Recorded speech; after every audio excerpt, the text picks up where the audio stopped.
So since this session will be jointly moderated by my colleague from UNDP Manoj, I just want him to facilitate the Q&A session. He probably will start with a brief summary about this key point. I think we will then go to the question. Thank you, and thank you for the excellent presentations. So this session actually we are discussing more about the government policy and creating a conducive environment for investment in their respective countries. Because we see there is a huge energy access gap in the country, like in this region. Like we are talking about this 620 million people without having access to electricity. So the three government representatives, they presented their respective government policies and environment for investment. And what we see from the presentation, that they have a very conducive environment, and they are asking the investor to come to their countries and invest and get benefit, like win-win situation for the country as well as for the investors. So now we have, I think we'll open up for a brief Q&A sessions, and then we'll again invite three other government representatives. So we try to take few questions if you have any. So now the floor is open. So please introduce yourself and your organization briefly.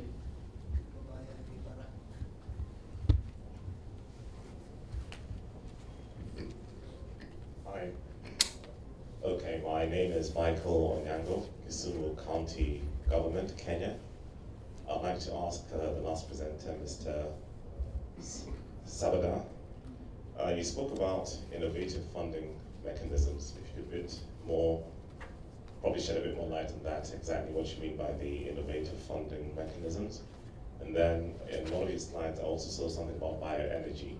If you could also please just say exactly what you meant by bioenergy and exactly what you're using for that. And finally, you spoke about building technology. Is that just solars on the roof, or is there anything else that you have in additional to that that you can probably let us know? Thank you.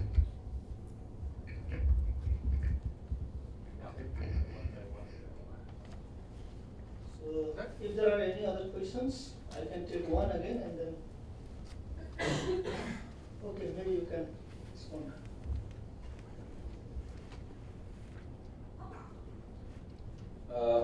Thank you very much, Michael. There are three questions addressed to me. So I think in the past, our investment is very much government-driven. This is our government state funding is very much doing it alone. We are investing ourselves, the government investing ourselves on building our energy infrastructures. With this ambitious target, we have to work together with the international community. We have to work together with investment.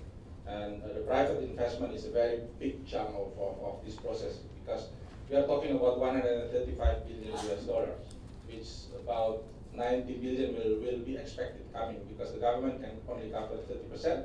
About 90 million US dollar in the next 10 years will be expected to come from the private sector. That's what I say. We need innovative funding mechanisms. Innovative funding mechanisms is actually a platform that provides an opportunity for private sectors to come and to invest in the renewable energy sectors in Indonesia.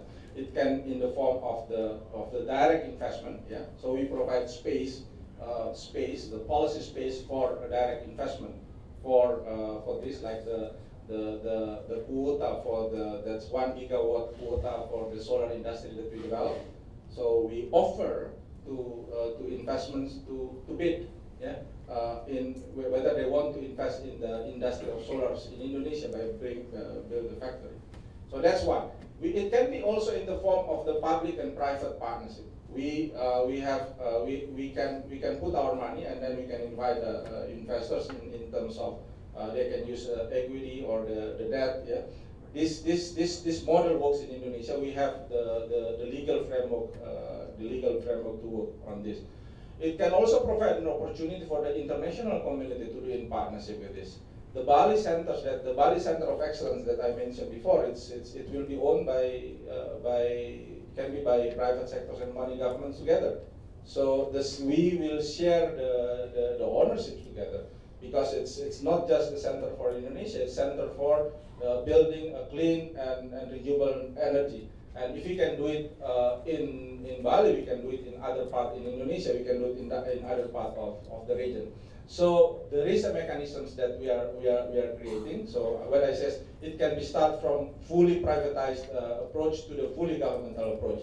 So one extreme in the left to the other extreme in the left to just private sectors. Your second question is about bioenergy. This is another ambitious program. Never before we involved in that big program, because our ambition is by 2025, Indonesia will introduce the package called the use of biofuel will be 30%. So that will increase. Now we are at the B15. Yeah, in the next 10 years we are increasing to the use of biofuel in the component of diesel will be or the fuel will be 30%.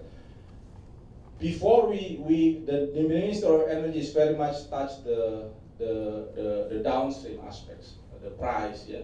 But at the moment, because the concern, I mean that we are very committed on the climate change, we are very committed on build the green technology.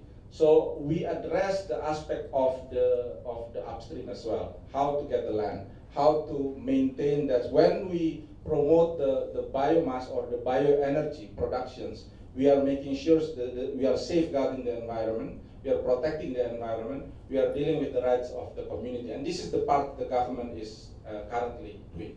So this is now what I say is a comprehensive policy on bioenergy, whereby we with the improvement of the data systems, the mapping system, we have one map policy in Indonesia. We would be able to offer to any investments that want to come, who want to invest, and saying this is the area that you can start to work with what kind of approach, that whether you want to do the direct investment, whether you want to work with the state-owned enterprise, or whether you want to do the partnership with the government and the bioenergy energy sectors.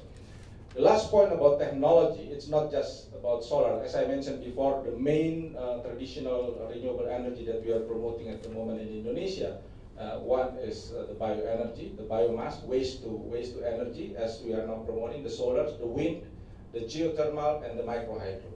For sure, that's the one that we are trying to see, because the capability is still small also on the solar and wind.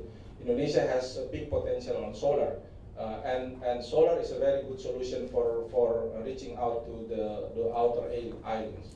So many thousands of islands that's difficult for our country electricity enterprise reaching it out. So, for example, we are targeting for achieving 98% of ratio electrification by 2019. At the moment, we are at the 85%.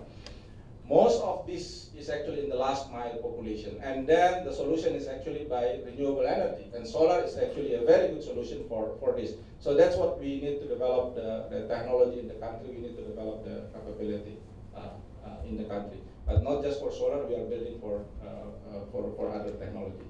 Thank you.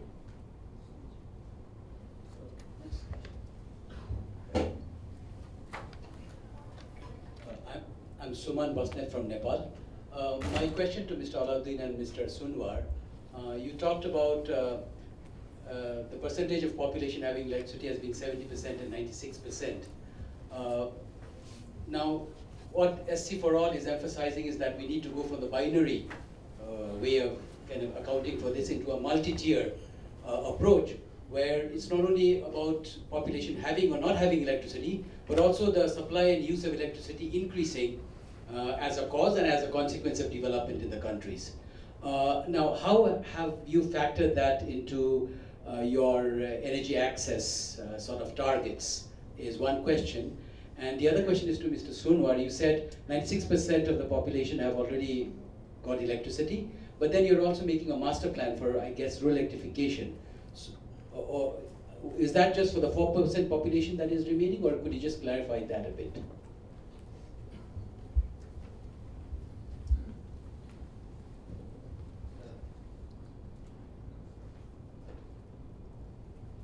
The master plan was for the renewable energy.